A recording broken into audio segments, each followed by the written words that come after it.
ஆனால் இதை மறைக்கணும்னா வேறு ஒரு அதுக்கு இணையான பொருள், அதுக்கு இணையாக பேசப்படணும், அதுக்கு இணையாக வாசகர்கள் கவனத்தை திசை திருப்பணும் அப்படின்னா அதை விட ஒரு பெரிய பொருள் வேணும்.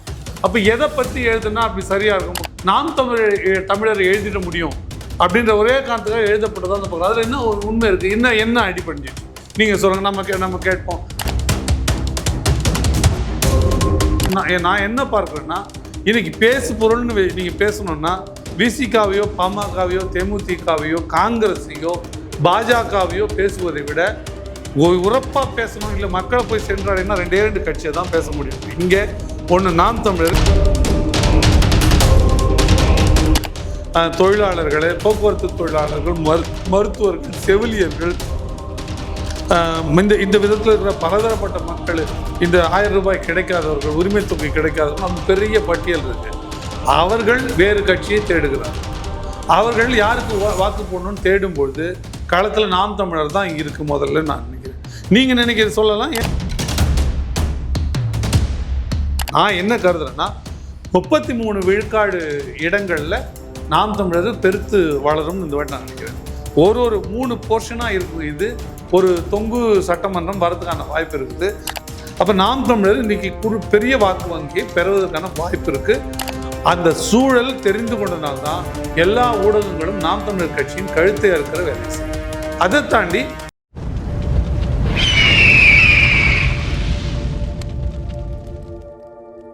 அரசியல் கருதி நேயர்களுக்கு வணக்கம். இன்று நம்மோதினின் சிறப்பு விருந்தினர் நாம் தமிழர் கட்சி வழக்கறிஞர் திரு ஸ்ரீதர் அவர்கள்.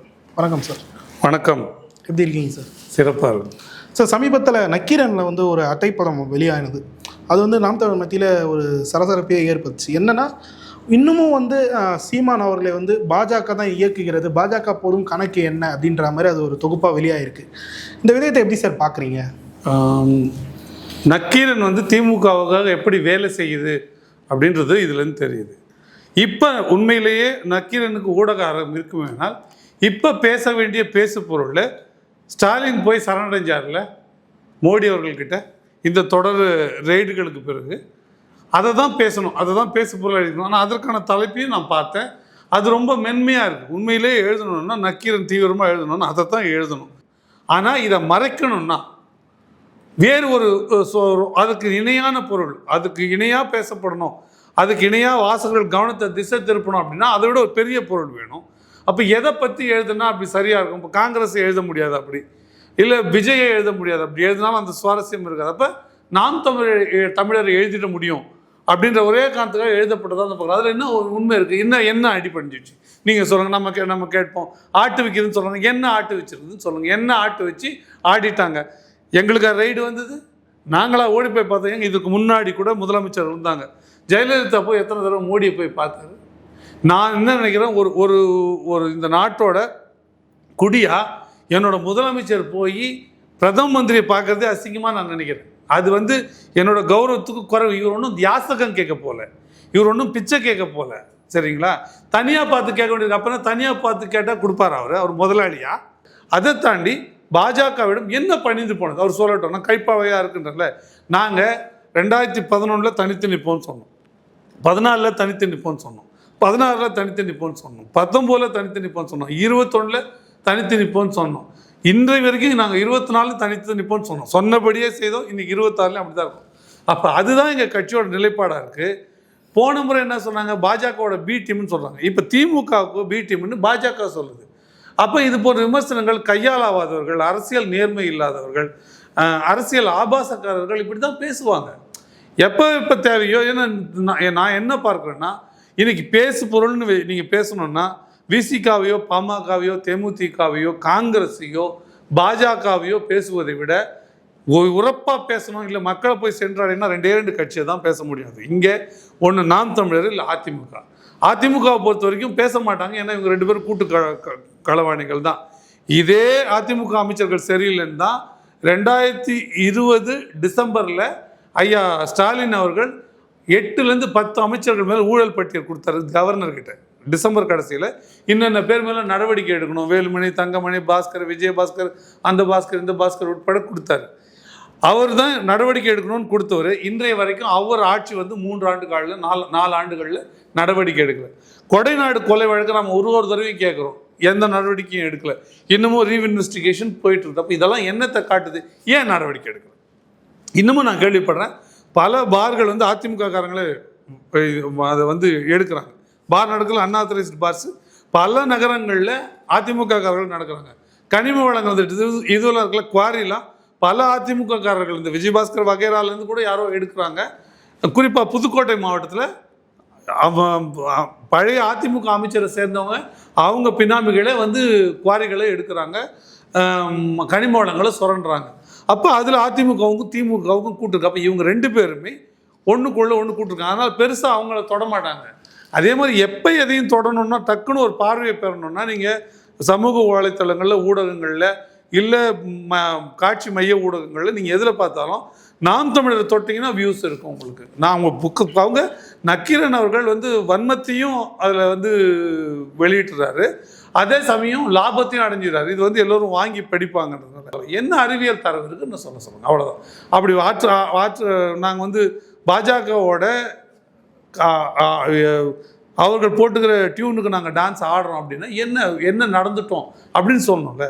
அப்போ அது ஒரு அபவாதம், அது வந்து ஒரு பொய்யான தகவல். குறிப்பாக சார், இப்போது இந்த 2024 தேர்தலில் வந்து மாநில கட்சி அந்தஸ்து பெற்ற பிறகு கூட மீடியா ஃபோக்கஸ் வந்து பெருசாக நாம் தமிழுக்கு கிடைக்காம இருந்தது. பட் ஏதோ ஒரு வகையில் வந்து இப்போ வந்து சீமான் மீது ஒரு மீடியா வார் வந்து தொடங்கப்பட்டுள்ளதாக நாம் தமிழ் ஒரு விஷயத்த சொல்கிறாங்க. தொடர்ச்சியாக வந்து அவருக்கு சிக்கல் அளிக்கக்கூடியது, கருத்து கணிப்புகள் வந்து பொய்யான விஷயத்தை பரப்புறது, இது மாதிரி சீமானுக்கு எதிரான ஒரு நெரேட்டிவை வந்து இங்கே வந்து ஊடகங்கள் வந்து சித்தரிக்குது அப்படின்ற ஒரு விஷயம் பரப்பப்படுது. இதை எப்படி சார் பார்க்குறீங்க? நான் என்னோட புரிதல் சொல்கிறேன். நீங்கள் 2 முனை போட்டி, 3 முனை போட்டி, 4 முனை போட்டி அப்படிலாம் எத்தனை சொன்னாலும் நான் இதை வந்து 3 முனை போட்டியாக தான் நான் என்னோட புரிதலுக்கு நான் புரிஞ்சுக்கிறேன். ஏன் சார் விஜய் களத்தில் சேர்க்கல? அவர் சேர்க்கல, அவர் இன்னும் ஸ்டார்ட்டே பண்ணலங்க, அவர் இன்னும் தொடங்கவே இல்லை. வருவேன்னு சொல்லிட்டார். அவர் ஏதோ ஒரு பக்கம் தான் போயிடுவார் தான் என் மனசுக்கு தோணுது. அவர் இன்னும் ஏதோ ஒரு கட்சியோட கூட்டு போயிடுவார், என்னோட புரிதல் அது. அதனால் நான் அவரை வந்து இந்த இதில் சேர்க்கல.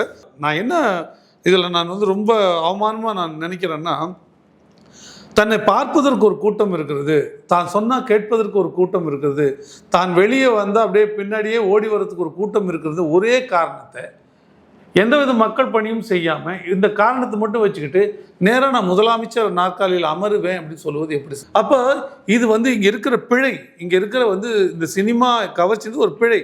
இந்த பிழையை தனக்கு சாதகமாக்கி கொண்டு என்ன பண்ணலாம்னா, ஒருத்தர் தலைவராக உருவெடு, இது பிழையே தான். இந்த பிழையை சாதகமாக்கி கொண்டு இந்த மக்களை, இந்த தம்பிகளை, இந்த சிறுவர்களை, இந்த இளைஞர்களை அரசியல் படுத்தி, இதுதான் தம்பி அரசியல், இப்படி செய்யணும், இப்படி நடக்கிறது தான் நாட்டுக்கு நல்லது. நான் இவர் கூட பார்த்தேன், சூரிய அவர்கள் கூட இப்போ சமீபமாக சொல்லியிருந்தார், நீ மண் சோறு சாப்பிட்றனால தான் என் படம் ஓடாது, படம் நல்லா இருந்தால் தான் ஓடுன்னு சூரிய சொன்னதை நான் பார்த்தேன். அது நேர்மையான இது. அப்படி தான் நீங்கள் சொன்னோம். நீங்கள் உங்களுக்கு பால் ஊற்றுறதுக்காக கட் அவுட் மேலே ஏறி விழுந்து செத்து போகிற ஆட்களை நம்ம பார்க்குறோம். இந்த இது என்ன விதத்தில் சரின்னு எனக்கு புரியவில்லை. அதை ஒரு கண்டிக்கணும், அதை அஜித் செய்கிறார், அதை நம்மளால் பார்க்க முடியுது. இல்லை இப்படி நடந்துக்காதீங்க, நான் சினிமாவில் நடிக்கிறேன், சினிமாவை பாருங்கள், நீங்கள் அதோட கிளம்பிடுங்க, அது போதுமானது, நல்ல படங்களை வந்து நீங்கள் ஆதரவு கொடுங்க. இதுதானே ஒருத்தர் கலைஞன் சொல்ல முடியும். கண்மூடித்தனமாக வெறி கொண்டா போல் தன் பின்னாடி ஒருத்தர் சுற்றி வரான்றதுனால நீங்கள் அதை உண்மையிலேயே நேர்மையானவர்களாக தான் அதை பயன்படுத்தி நெறிப்படுத்தணும், அரசியல் படுத்தாமல் என் பின்னாடி ஒரு கூட்டம் கூடல கும்பல் இருக்குதுன்றனால அந்த கும்பலை நான் வேண்டிய இடத்துக்கு கூட்டிகிட்டு போயிட்டு இந்த காவு கொடுக்க அனுப்புவாங்களே, கடா மந்தையாக கூட்டி போய் விற்றுட்டு வருவாங்க. அந்த மாதிரி நான் வாக்குக்கு என்னோட தேவைக்கு, என்னோட அரசியல் லாபத்திற்கு விற்பேன் என்பது தானே அது அந்த தகவல் சொல்லுது. அப்போ அது வந்து ரொம்ப நாள் தாண்டாது, அதிகபட்சம் இந்த தேர்தல் வரைக்கும் அது போகும். அதுவுமே கூட இன்னும் அவர் சுணக்கமாக இருக்காருன்னு நான் பார்க்குறேன். இன்னும் அந்த அரசியலுக்குள்ளேயே அவர் வரல. அப்போ இது என்ன நினைக்கிறேன்னா, கடைசி 2-3 மாதம் வந்து நம்ம அப்படியே முகத்தை காட்டி நம்ம வந்து வாக்கு வாங்கிடலாம் அப்படின்னு நினைப்பாருன்னா, இது எப்படி ஒரு நேர்மையற்ற செயலப்போ? அப்படி ஒன்றும் அரசியலில் செல்லுபடியாது. இவர் எம்ஜிஆர்லாம் கிடையாது. எம்ஜிஆருக்கு 1940களிலிருந்தே அவருக்கு வந்து 38லேருந்தே அவருக்கு அரசியல் பிரவேசம் இருக்குது. காங்கிரஸ்லேருந்தே அவர் தொடர்ந்து வந்தவர். அதற்கு பிறகு தான் திமுக, அப்புறமா தான் வெளியில் வந்த அதிமுக. அவர் ஒன்றும் மேல் சபை உறுப்பினராக இருந்தார், எம்எல்ஏவாக இருந்தார். அவர் 77 வெற்றி பெறுவதற்கு முன்னே சொல்கிறேன். அவ்வளோ பெரிய உழைப்பு பொதுமக்கள் கிட்ட அவர்கிட்ட இருந்தது. பொதுமக்கள் மத்தியிலே அவர் இருந்தார். தினமும் அவர் வீட்டில் தினமும் ஒரு நாள் தவறாமல் ரசிகர்களை சந்திப்பார். எனக்கு எங்கள் சீனியர்லாம் அவர் போய் பார்த்த கதையெல்லாம் சொல்லுவார். அவர் எம்ஜிஆர் அவர்கள் எங்கள் சீனியர் போய் வாசலில் தினம் நின்று இருந்தாராம். தினம் எம்ஜிஆர் இப்படி போகும்போது பார்த்துட்டு போகிறாரு. எங்கள் சீனியர் எனக்கு இப்போ என்னோடய வழக்கறிஞர் தொழிலில் மூத்தவர் சொல்கிறேன் நான். அவரை கூப்பிட்டு, என்ன தம்பி இங்கே இருக்கிறீங்க, நீங்கள் இல்லை உங்களை பார்க்கணும் அதுக்காக. அதெல்லாம் இப்போ போய் படிக்கிற வயசு, போய் படிங்க, எல்லாம் முடிச்சுட்டு வாங்க, அப்புறம் நம்ம சேர்ந்து வேலை செய்யலாம், அப்புறம் என்னை வந்து பாருங்கன்னு சொல்லி அறிவுரை சொல்லி, நான் சொல்கிறது 50 ஆண்டுகளுக்கு முன்னே நான் சொல்கிறேன். அப்போ அப்படி ஒரு ஆளுமையாக அவர் இருந்தார். தினமுமே அவர் ரசிகர்களை சந்திப்பார் ராமவரம் தோட்டத்தில். தினமும் அவர் வீட்டில் சாப்பிடாதவங்க ஆள் இல்லை. அப்படி எதுனா விஜய் அவர்கள் செய்கிறாரா? அப்படி எதுவும் மக்களை சந்திக்கிறாரா? ஆனால் அதுக்கு களத்திலே சேர்க்க மாட்டேன்னா எப்படி சார்? இல்லை, சேர்க்க மாட்டேன்னு சொல்லலை நான். நீங்கள் ஒப்பீடு செய்து கொள்கிறீங்கல்ல, அவர் எப்படிப்பட்டவர், இவர் எப்படி இருந்தார்ன்றதுக்காக நான் சொல்கிறேன். அடிப்படையில் ரசிகர்களை பற்றின பயம் எப்பயுமே எம்ஜிஆருக்கு இருக்குது, அக்கறை எப்பயுமே இருந்திருக்கு, அன்பு எப்பயுமே இருந்திருக்கு. எம்ஜிஆர் வந்து ஏதோ ஒரு பிரச்சனையில் ஒரு காட்டு பகுதியில் இறக்கி விட்டுட்டு போயிடுறாங்க, அவர் யாரோ தேடுறாங்கன்ட்டு. அவர் வந்து ஒரு இடத்துக்கு போகிறாரு. அந்த தோட்டத்துக்குள்ளே இருக்கிற அந்த காட்டுப்பகுதிக்குள்ளே இருக்குன்னா ஒரு குடிசை வீடு இருக்குது. அங்கே வந்து ஒரு வயசான அம்மா இருக்கிறாங்க. அவர் கண்டுபிடிச்சிடுறாங்க, ஜெயலலிதா ஐயா எம்ஜிஆர் கண்டுபிடிச்சிட்டு வாராசா உட்காருன்ட்டு அப்புறம் சாப்பாடெல்லாம் சமைச்சு கோழி அடித்து சமைக்கிறாங்க. அதற்குள்ளே இவங்க ஆட்கள் வந்துடுறாங்கன்னா, வந்துடுங்க பிரச்சனை தீர்ந்துச்சு நம்ம போகலான்ட்டு. அப்போ அந்த சாப்பாடை அவர் கட்டிக்கிட்டு வந்துடுறாரு. நீங்கள் கொடுங்கம்மா, நான் வீட்டுக்கு போய் சாப்பிட்றேன் பெரியம்மான்னு அவர் வாங்கிட்டு வந்துடுறாரு. அந்த பாட்டிக்கிட்டேருந்து சாப்பாடு வாங்கிட்டு வந்துடுறாரு. அந்த சாப்பாட்டை வீட்டுக்கு கொண்டாந்து சாப்பிட்டுட்டு அந்த தூக்கு சட்டி நிறைய 100 ரூபாய் தாள், அந்த காலத்து நான் சொல்கிறேன், அந்த தூக்கு சட்டி நிறைய 100 ரூபாய் தாளை அடுக்கி அதை போகும்போது, அந்த வழியாக போகும்போது அந்த பாட்டியை நேரில் போய் பார்த்து கொடுத்தாருன்னு சொல்லுவாங்க. அரசியலில் அவர் எவ்வளோ மோசங்களை பண்ணார், எவ்வளோ தவறாக நடந்துக்கிட்டார், அரசியல் கோட்பாடுகளில் அவர் எப்படி மோசமாக போயிட்டார், ஊழல் பண்ணாருன்னு கூட அதிமுக எம்ஜிஆர் ஆட்சியில் சொல்ல முடியாது. எம்ஜிஆர் ஆட்சியில் மற்றவர்கள் ஊழல் பண்ணாங்க, எம்ஜிஆர் ஊழல் செய்தார், சொத்து சேர்த்தாருன்னு சொல்ல முடியாது. கோட்பாட்டு அளவில் பல தவறுகளை பண்ணார். ஆன் பிரின்சிபல்ஸு, இந்த கல்லூரிகளை இதெல்லாம் வந்து தனியார் மயமாக்குறது, இது போன்ற சிக்கல்களில் அவர் நிறைய தவறுகளை பண்ணிட்டார். அது வேறு. ஆனால் தனிப்பட்ட முறையில் தனி நபராக நீங்கள் எம்ஜிஆரை யாரும் குறை சொல்ல முடியாத அளவுக்கு ஒரு பெரிய வள்ளல்மையோடு இருந்தார். அப்படி விஜய் இருக்கிறாரா? அப்படி இருந்தார். எம்ஜிஆருடைய கரங்கள் மூலமாக எதுவும் பெறாதவர்களை, கடந்து வந்தவர்களை அந்த காலத்தில் இல்லை. சினிமா துறையில் சாதாரண ஒரு தொண்டன், நீங்கள் வராமல் நான் தாலி கட்ட மாட்டேன்னு சொன்ன தொண்டனு கூட எந்த சர்ப்ரைஸும் பண்ணாமல், எந்த தகவலும் கொடுக்காம சர்ப்ரைசிங்காக போய் அந்த தொண்டனோட திருமணத்தில் கலந்துக்கிட்டார். நீங்கள் வரலன்னா இவர் நாங்கள் கல்யாணம் முடிஞ்சிட்டு இருக்கோம் தான் நினச்சிட்டு போனால் இவர் வருவார்ன்ற நம்பிக்கையில் அந்த தொண்டன் தாலி கட்டாமல் இருந்திருக்கிறான். அப்படிலாம் இவர் போகிறாரு. இவர் வெளியே வரத்துக்கே பயப்படுறாரு. இவர் 1/2 மணி நேரத்துக்கு மேலே, இன்னும் இவர் 2-3 மணி நேரம் முழு உரை கூட நிறுத்தலைங்க. இந்த அரசியலுக்கு வந்து 1.5 ஆண்டு காலம் ஆயிடுச்சு. 2 மணி நேரம் 3 மணி நேரம் உரை கூட, நான் சொல்கிறது மொத்தமாக சொல்லலை, இதுவாக சொல்லலை. ஒரு உரையும் 2 மணி நேரம் 1.5 மணி நேரம் சொல்லலை. மொத்தமாக அவர் மக்களுக்காக ஆட்சி இருக்கிற உரை, ஒன் வேவா, ஒரு பக்கமாக யூனிலேட்ரலாக அவர் ஆட்சி இருக்கிற உரை வந்து 2 மணி நேரத்தை கூட தாண்டலை. முதல்ல ஒரு 40 நிமிஷமோ என்னமோ, 30 நிமிஷமோ என்னமோ, அப்புறம் ஒரு 20 நிமிஷம், அப்புறம் ஒரு 10 நிமிஷம், அப்புறம் ஒரு 5 நிமிஷம், அப்படியே குறைஞ்சிக்கிட்டே போகுது. அப்போ அவருக்கு இதில் அக்கறை இல்லை. நீங்கள் ஒரு அரசியல் கட்சி ஒரு விமானம் டேக் ஆஃப் ஆகிற மாதிரி வந்து ஓடுத்தளத்தில் நிற்கிற வரைக்கும் சரி, ஓட ஆரம்பித்த பிறகு அது வேகமாக எடுத்து பறந்துடணும். பறக்கலைன்னா அது பேர் பொம்மை. அது வந்து விமானம் கிடையாது, டேக் ஆஃப் ஆகணும். டேக் ஆஃபே ஆகலை, 1.5 வருஷம் ஆயிடுச்சு. அது திடீர்னு ஒரு நாள் டேக் ஆஃப் ஆகாது. அப்படி முறையில் அதை நான் பார்த்துட்டு தான் சொல்கிறேன். நான் அவரை ஒரு போட்டியாளராக விஜயை நான் கருதலை. அவர் இக்னைட் ஆக மாட்டார், அவரை பற்ற வைக்க முடியாது. அந்த கூறு இல்லை, அந்த பற்றி கொள்கிறேன்னு அவரை சுற்றி இருக்கிறவங்க அதை செய்கிறாங்க. ஏன்னா அவர்களுக்கு அதில் ஒரு ஆதாயம் இருக்குது, லாபம் இருக்குது. அது வந்து ஜான் ஆரோக்கிய சாமியாக இருக்கட்டும், இல்லை வந்து இவராக இருக்கட்டும், ரெட்டி ஆதவ அர்ஜுனா இருக்கட்டும், அவர்களுக்கு ஒரு அரசியல் தேவை இருக்கிறது, அரசியல் ஒரு அரிப்பு இருக்கிறது, அதை தீர்த்து கொள்ள ஒரு பண தேவை இருக்கிறது, ஒரு புகழ் தேவை இருக்கிறது. அதற்கு வந்து விஜயை வந்து காயாக பயன்படுத்துகிறாங்க. இப்போ நீங்கள் பாருங்கள், இப்போ புஷி ஆனந்த் அதிகம் பேசப்படலை, ஆதவ அர்ஜுன் அவர்கள் தான் பேசப்படுறாரு. ஆனால் போன ஆண்டு யார் பேசப்பட்டா? புஷி ஆனந்த் பேச. ஏன், என்ன ஆச்சு? அப்போ என்ன முறைன்னு இதெல்லாம் இருக்காதா? எல்லா கட்சியிலும் இருக்கும். இதெல்லாம் தாண்டி வர தலைவரோட நேரடி தலையீடு இருக்கணும். தலைவர் இந்த விஷயங்களை உள்வாங்கணும். எது சரி, எது தவறு, எது சரியான. டிஎம்கேவோட ஈகோ சிஸ்டம் தான் அவரை சுற்றி வேலை செய்யுது. அவருக்கு அதுவே தெரியல. திமுக சாயலில் தான் தாவேகா கொண்டு செல்லப்படுது. அது அவருக்கு புரியவே இல்லை. ஏன்னா அவர் அதை கவனிக்கவே, தன்னை சுற்றி அவர் போகிறதும், ஷூட்டிங் போகிறதும், டப்பிங் பண்ணுறதுமா வராது.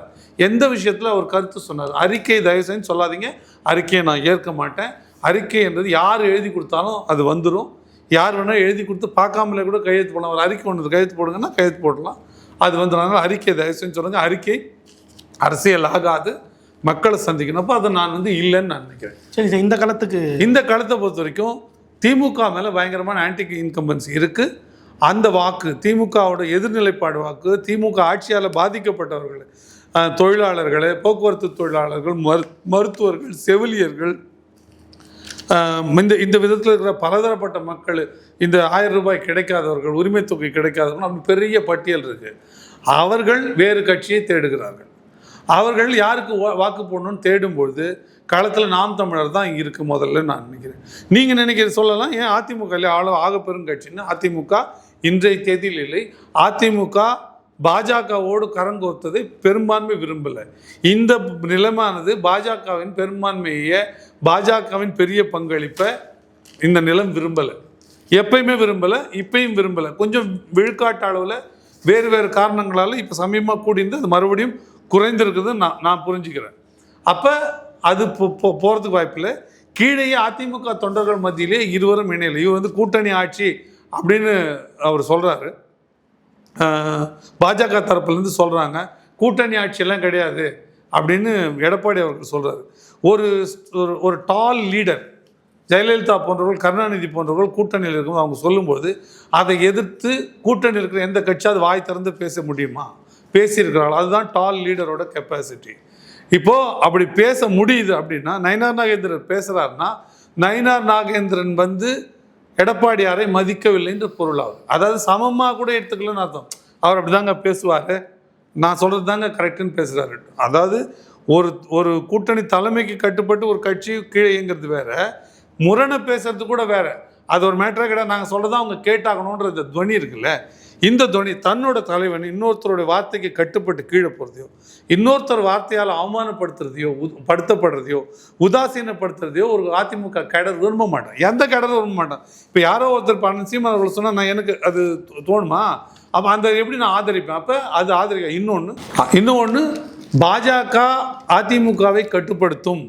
எப்படி வந்து மகாராஷ்டிராவில் ஷிண்டேவை வந்து உருவாக்கி உடைச்சாங்களோ அதே போல் அதிமுகவை தின்று மென்று விழுங்கி அதன் மூலமாக வந்து பாஜக பெருக்க நினைக்கின்ற அரசியல் இங்கே புரியும். அதுதான் அரசியல் பேசு பொருளாக பேசப்படும். பட் இதெல்லாம் எப்படி சார் நாம் தமிழருக்கு ஒரு அப்போ வேற யார் நம்பகமான ஆள்?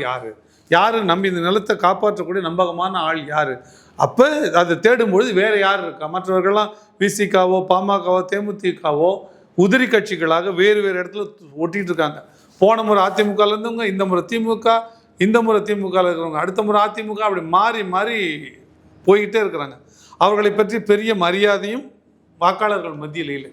அவர்கள் சமூகம் சார்ந்த வாக்குகள் வேணா இருக்கலாம், நம்ம ஆளுங்க வரட்டும் அப்போ தான் நம்ம குரல் வலிக்கும்னு நினைக்கிறவங்க இருக்கலாம். பொது வெளியில் பொதுவாக வாக்களிக்கிறவங்களுக்கு யாருக்கும் அப்படி ஒரு எண்ணம் கிடையாது. ஒரு சமூகம் சார்ந்த வாக்கு வைத்திருக்கிற கட்சிகள் மட்டும், அதுவுமே இன்றைக்கி இருக்கிற சில கட்சிகள் உள்கட்சி இன்றைக்கு நடந்து கொண்டிருக்கிற உள்கட்சி விஷயங்கள் சொல்கிறேன். பாமக போன்ற கட்சிகளே இன்றைக்கி நடந்து கொண்டிருக்கிற விஷயங்கள் மிகவும் வருத்தமாக இருக்குது. எனக்கு அது வருத்தமாக இருக்கலாம், பார்ப்பதற்கு அது அநாகரிகமாக ஆபாசமாக இருக்குது. அப்போ என்ன, அந்த தொண்டர்கள் வந்து உங்களுக்கு அந்த நம்பிக்கை இழப்பாங்க, அலுப்புக்கு உள்ளாவாங்க. அப்படி அலுப்புக்கு உள்ளாகும் போது அவர்களும் வேறு அரசியல் புகலிடங்களை தேடுவாங்க. அரசியலில் இருந்தவங்க, அரசியலில் செயல்பட்டவங்க ஒரு புகலிடம் நிச்சயமாக தேடுவாங்க. அப்படி தேடும்பொழுதும் சரி, பாஜகவை வேண்டாம், பாஜக வந்து முன்னாள் தலைவர் அண்ணாமலைக்காக விரும்பியவர்கள் இருக்கிறார்கள், மோடிக்காக விரும்பி 24 உங்களுக்கு பாராளுமன்ற தேர்தலில், மக்களவை தேர்தலில் வாக்களித்தவங்க இருக்கிறாங்க. அவர்களுக்கு இப்போ அளிக்க வேண்டிய தேவை எதுவுமே இல்லை. அவர்கள் மாநில கட்சிகளுக்கு வாக்களிக்கணும்னு எல்லாமே பேட்டர்ன் தான். அப்போ அப்படி வாக்களிக்கலாம் நினைக்கும் பொழுது உங்களுக்கு யாருக்கு வாக்களிப்பாங்க? அடுத்து இருக்கிற ஒற்றை கட்சி நாம் தமிழர் கட்சி தான். நான் என்ன கருதுறேன்னா, 33 விழுக்காடு இடங்களில் நாம் தமிழர் பெருத்து வளரும்னு இந்த வாட்டி நான் நினைக்கிறேன். ஒரு 3 போர்ஷனாக இருக்கும். இது ஒரு தொங்கு சட்டமன்றம் வரதுக்கான வாய்ப்பு இருக்குது. அதில் வந்து நாம் தமிழர் கட்சிக்கு பெரிய பங்கு இருக்குன்னு நினைக்கிறேன். அதிமுக அதன் தலைமையிலான கூட்டணி ஒரு குறிப்பிட்ட இடங்களையும், திமுக அதன் கூட்டணியிலான கட்சிகள் ஒரு குறிப்பிட்ட இடங்களையும், நாம் தமிழர் கட்சி வந்து தனித்த பெரும் கட்சியாக இந்த தேர்தலில் உருவாக்கும். நான் அரசியல் சூழ்நிலை வச்சு நாம் தமிழர் கட்சிக்காரன் அப்படின்னா எனக்கு விருப்பமாக இருக்குது அப்படின்ற எண்ணத்தில் நான் சொல்லலை. ஆனால் இது சீமானுக்கு சிக்கல் தானே சார்? அவர் ஒரு பெருவாரியான ஓட்ஸை வந்து டிஃபர் பண்ற தொங்குமாச்சி அப்படின்னு ஒன்று வந்துச்சுன்னா அவர் யாருக்கு சப்போர்ட் பண்ணுவாருன்ற இல்லை, இந்த முறை தேவையில்லை. இந்த முறை இப்போ நான் நிறைய பேர் கேட்குறது என்னென்னா, நீங்கள் இந்த முறை அதிமுக கூட போனோம், திமுகவை இறக்கிறது தானே உங்களுக்கு நோக்கமாக இருக்க முடியும், அதுதானே சரியானதாக இருக்கணும்னு. திமுக என்னென்ன தவறுகள் எல்லாம் செய்ததோ அதையெல்லாம் அதிமுக செய்தது நம்ம சொல்கிறோம். பாஜக என்னென்ன தவறுலாம் செய்ததோ அதுக்கெல்லாம் மூலம் காங்கிரஸ்ன்னு நம்ம சொல்கிறோம். இன்றைக்கு நீங்கள் அதிமுகவோட போய் சேர்ந்துட்டிங்கன்னா அடுத்த 5 ஆண்டுகள் கழித்து எந்த முகத்தோடு போய் நீங்கள் மக்கள்கிட்ட கேட்பீங்க? ஏன்னா இன்றைக்கி நீ வந்து அதிமுக சரின்னு சொன்னியடா, நாளைக்கு நீ திமுக சரின்னு சொல்ல மாட்டேன்னு என்ன நிச்சயம்? கூட்டணிக்காக என்ன வரணும்? இதைத்தானே ஏற்கனவே பாமக, தேமுதிக, மதிமுக எல்லாமே செய்து தானே இன்னும் எந்த கட்சி வளர்ந்து பெருத்தது நீங்கள் சொல்லுங்கள். 87 89 தொடங்கி திருமாவளவன் அவர்கள் வருகைக்கு, இவரோட வைகோ அவர்கள் வருகைக்கு, விஜயகாந்த் அவர்கள் வருகைக்கு, இவை எல்லா பின்னாலே ஒரு புது கட்சிகளாக தோன்றி வந்ததில்லை. எந்த கட்சி இந்த 20-25 ஆண்டுகளில் 30 ஆண்டுகளில் வளர்ந்து வந்தது நீங்கள் சொல்லுங்கள். கூட்டணி போகிற கட்சிகள் நிச்சயமாக அது வளராது. இப்போ நீங்கள் பேசுகிறீங்களே, இது வந்து பைப்போலார் எலெக்ஷன் தான், இந்த பக்கம் திமுக அந்த பக்கம் அதிமுகன்னு. அது மாதிரி எந்த பக்கம் திமுகவோ அதிமுகவோ அந்த பக்கம் நாம் தமிழர் நிலைக்கு இந்த தேர்தலில் வந்துடும். அதாவது 31 தேர்தலில் அந்த இடத்துக்கு வந்து நின்றுடும். அதற்கு இந்த முறைக்கே அதுக்கு நிறைய வாய்ப்பு இருக்குது. ஆனால் அதுக்கு சில தடைகள் இருக்குது. அதோட வேகத்தை மட்டுப்படுத்த போன முறை வந்து மக்கள் நீதி மையம் கமல்ஹாசன் இன்றைக்கி கரைஞ்சி காணாத போயிட்டார். அவருக்கு இன்றைக்கி என்ன வாக்கு வங்கி இருக்கும்போது என்னை பொறுத்த வரைக்கும் அவரோட அரசியல் தேவையை அவர் அடைஞ்சிட்டார். பொலிட்டிக்கல் ஆம்பிஷனை அவர் அச்சீவ் பண்ணிட்டார். அவர் வந்து ஒரு எம்பி ஆகிட்டார். அது ஒன்று தான் அவரோட நோக்கமாக இருக்குது. அதை தவிர எந்த மக்கள் பிரச்சனைகளையும் அறிக்கை கொடுக்கல. அப்போ அவர் வாங்கிய 4-5 விழுக்காடு வாக்குகள் என்ன ஆச்சு, என்ன இருக்குன்னு கேள்வி இருக்குல்ல. இனியும் அவர் திமுகவை எதிர்த்து நின்றார். திமுகவை எதிர்த்து நின்ற பொழுது மக்கள் நீதி மையத்துக்கு வாக்களித்தவர்கள் எதற்காக வாக்களித்தார்கள்? திமுக வேண்டாம், இன்னொரு மாற்று கட்சின்னு வாக்களித்தாங்க. இப்போ மக்கள் நீதி மையம் திமுகவோட இருக்க போகுதுன்னா அவர்கள் திருப்பம் இல்லை கமலுக்காக இப்போ நம்ம மறுபடியும் திமுக இருந்தாலும் போடுவார்களா?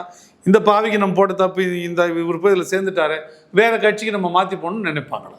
அப்போ அந்த இயல்பு, அந்த உளவியல் படி அந்த ஓட்டுகளுமே இருக்குது. பாமகவில் பெரிய தேக்க நிலை இருக்குது. விசிகாவில் மிகப்பெரிய ஒரு விசிகா பட்டியல் மக்களுக்காக, ஆதிக்குடிகளுக்காக சரியாக செயல்படல. அது மேல்பாதியாக இருக்கட்டும், வேங்கை வயலாக இருக்கட்டும் அப்படின்னு உள்ளுக்குள்ளே கண்ணன்று கொண்டு இருக்கிற ஆதி தமிழ்குடி மக்கள் இருக்கிறாங்க. அவர்களெல்லாம் வந்து விசிகாவோட நிலைப்பாட்டை விரும்பலை. உள்ளபடி நம்ம போகிற இடங்களில் கேட்கிறோம். சிலது சாதி சார்ந்து இயங்கக்கூடிய சிலர் இருக்காங்களே தவிர அதை தாண்டி மற்றவர்கள் எல்லாம் வந்து நாம் தமிழருக்கு வாக்களிக்க தயாராக தான் இருக்கிறாங்க. அப்போ இதையெல்லாம் நம்ம பார்க்குறோம். பாஜகவில் அண்ணாமலைக்காக வாக்கு போட்டவர்கள் வேண்டாம் என்று நினைக்கிறவர்கள், முன்னே எம்பி தேர்தலில் வந்து மோடிக்காக வாக்கு போட்டவர்கள் இப்போ அது இரலவெண்ட், அது ரெடண்டன்ட் இந்த தேர்தலை பொறுத்தவரை நினைக்கிறவங்க, அதிமுக பாஜகவோடு சேர்ந்ததை விரும்பாதவர்கள், அதிமுகவோட பாஜக சேர்ந்தது பாஜகவுக்கு லாபம், பாஜகக்காரங்க அப்படியே அதிமுகவுக்கு வாக்களிப்பாங்க. ஆனால் அதிமுக வந்து பாஜகவோட சேர்ந்தது அதிமுகவுக்கு நட்டம். இந்த முறை அந்த நடவடிக்கை அவங்க வந்து எடப்பாடியார் செய்கிற அவமானங்கள்லாம் வந்து கீழே தொண்டர்களை அது பாதிக்கும். இன்னொன்று, அதிமுகவுக்கு வாக்களித்த வாக்காளர்கள்ல நீங்கள் கேடர்ஸை விடுங்க, பொறுப்பாளர்களை விடுங்க, அதிமுகவுக்கு வாக்களித்த வாக்காளர்களுக்குங்கள அவங்க வந்து ஒரு ஸ்ட்ராங் லீடரை தான் விரும்புவாங்க. இப்படி திட்டு வாங்கி கொண்டு இருக்கிற, எதிர்த்து பேசுவதற்கு திராணி இல்லாமல் இருக்கிற ஐயா எடப்பாடி அவர்களை அவங்க விரும்ப மாட்டாங்க. They won't take him as a leader. அந்த இப்போ பல விஷயங்களை தாண்டி ஜெயலலிதா அம்மையார் ரசிக்கப்பட்டதுக்கு காரணம் அவரோட முடிவு. தவறாக கூட ஒரு முடிவு எடுத்துட்டு, அந்த சினிமாவில் சொல்கிற மாதிரி ஒரு முறை சொல்லிட்டேன் என் பேச்சை நானே கேட்க மாட்டேன்னா அந்த முடிவில் இருந்தாங்க. மோடி அவர்கள் வந்து ஜெயலலிதாவை பார்த்தாரா? என்னைக்குன்னா ஜெயலலிதா அவர்கள் போய் மோடியை போய் பார்த்தாங்க. மோடி தான் அது வந்து இந்த நாட்டோட இந்த மாநிலத்தோட பெருமைன்னு நினைப்பான். இந்த கூட பிரதம மந்திரி பாரு, எங்கள் முதலமைச்சர் வந்து பார்த்தார், மற்ற முதலமைச்சர்லாம் போய் பிரதம மந்திரி போய் பார்க்குறான். அது இந்த மாநிலத்தின் பெருமையாக கருதுவான். அந்த மாதிரி பெருமை இல்லாமல் அடிக்கடி போய் அவர் ரேஷன் கடையில் போய் நிற்கிறவங்க மாதிரி இவங்க எல்லாருமே, ஸ்டாலின் அவர்கள் கூட இந்த சம்பவத்துக்கு போய் அவருடைய அந்த லீடர்ஷிப் வந்து கேள்விக்குள்ளே தான் இருக்குது. அது மிகவும் விமர்சிக்கப்படுது. அது நானே சொல்கிறேன், அது ரொம்ப அவமானகரமானது. போய் பார்ப்பது தேவையற்றது. கவர்னரை பார்க்குறதே தேவையற்றது நம்ம நினைக்கிற எதிர்கட்சியாக இருக்கும்பொழுது. அப்போ பிரதமரை போய் பார்க்குறது, அது 3 ஆண்டு போகாமல் இப்போ போய் பார்க்குறதுலாம் there is a fall in is leadership. அவருடைய தலைமை பண்பு வீழ்ந்து விட்டதற்கான அடையாளம். அதற்கு அவர்கள் ஊழல் தான் காரணம்ன்றது இன்னொரு அடையாளம். அதெல்லாம் பார்க்க வேண்டியது. அப்போ இந்த எல்லா கூறுகளும் நாம் தமிழருக்கு சாதகமாக இருக்குது. அப்போ நாம் தமிழர் இன்றைக்கி பெரிய வாக்கு வங்கியை பெறுவதற்கான வாய்ப்பு இருக்குது. அந்த சூழல் தெரிந்து கொண்டனால்தான் எல்லா ஊடகங்களும் நாம் தமிழர் கட்சியின் கழுத்தை அறுக்கிற வேலையை செய்யும். பல்வேறு கேள்வி தெளிவாக இருந்துச்சு. நேரத்துக்கு மிக்க நன்றி. நன்றி. அரசியல் வீரர்கள் இணைந்திருங்க. அரசியல் தினம் மறக்காம சப்ஸ்கிரைப் பண்ணுங்க. நன்றி.